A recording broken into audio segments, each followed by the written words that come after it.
This episode of the Recovery Couch is brought to you by Greg Swartz at Remax Victory and Affiliates. Whether you're buying or selling, Greg brings heart, hustle, and honesty to every deal. Call Greg at 937-477-8975 today. What's up, guys? Welcome back to the Recovery Couch. I'm your host, Brandon Couch, and you're listening to episode 6 of our Understanding CBT series.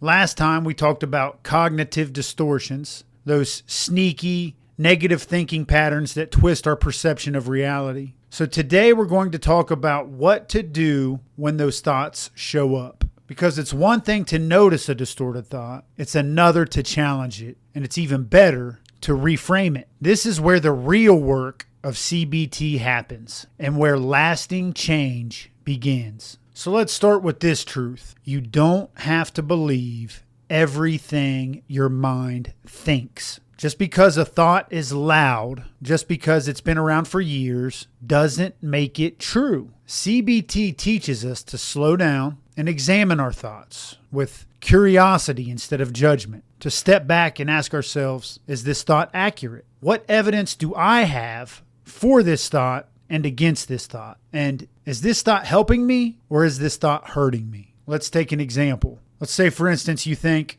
I always mess things up. First, we would want to challenge that thought with a series of questions like, is that true? Always? Do I always mess things up? The second question should look something like, can I think of a time when I did something well? And then ask yourself, is it fair to judge myself based on one mistake? Once we challenge that thought, then we reframe it. We can say things like, well, I've made mistakes, but I've also learned from them. Or, well, one bad moment doesn't define me. Or I'm a work in progress, not a failure. Because reframing isn't about pretending everything is fine. It's more about telling a more balanced, honest version of the story. One that gives you space to grow. Here are 3 simple steps to challenge and reframe your thoughts. 1, catch the thought. This means slowing down and actually noticing what you're saying to yourself. Number 2, question the thought. Is it true? Is it helpful? Would I say that to somebody that I love? And then 3, replace the thought. Speak truth over it. Bring in a new perspective.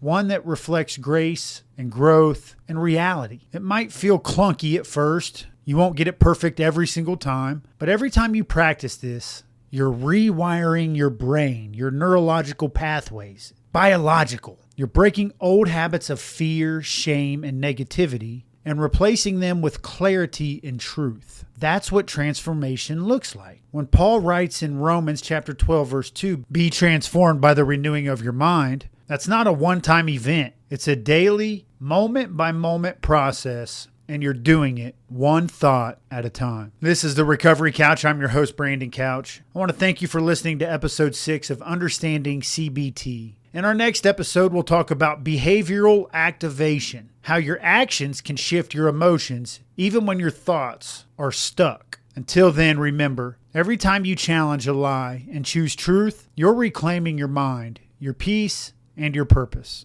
This episode of the Recovery Couch is brought to you by J.B. Davis at Performance Chrysler Dodge Jeep Ram. For integrity, service, and unbeatable deals, ask for J.B. in Centerville and tell them the Recovery Couch sent you.